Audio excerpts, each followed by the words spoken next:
Thorala police station વિસ્તારમાં આવેલ આજી નદીના કાંઠે યુવકની લાશ મળી.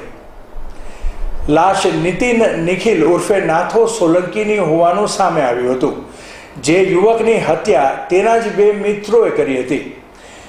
મરણ જનારને આરોપીની પત્ની સાથે સંબંધ હોવાની શંકાએ કરી હતી હત્યા.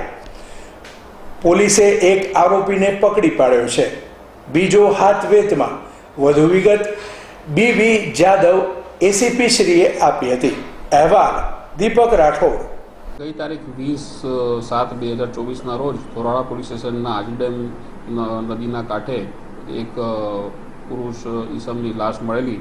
જે ઉપરોક્ત લાશ મરણ જનાર નીતિન ઉર્ફે નિખિલ ઉર્ફે નાથો સોલંકીની હતી અને એ બાબતે તપાસ કરતાં એમના જે મિત્રો છે બે, મનોજ ઉર્ફે મનિયો બિસ્લરી મકવાણા તથા અન્ય કરણ હેમંત રાઠોડ, તેઓએ તેનું ખૂન નિપજાવી મૃત્યુ કરેલ હતું. જે બાબતે થોરાળા પોલીસ સ્ટેશનમાં BNS કલમ 103(1) તથા 54 મુજબનો ગુનો 23 તારીખે દાખલ કરેલ.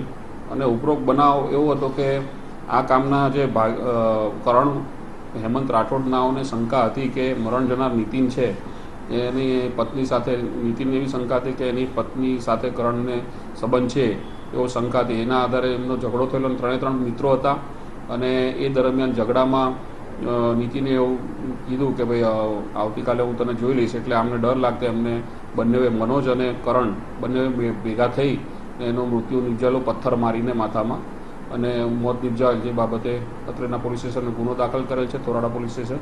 અને આ કામના આરોપી છે મનોજ ઉર્ફે બિસ્લરી મકવાણા, એને અટક કરવામાં આવેલ છે.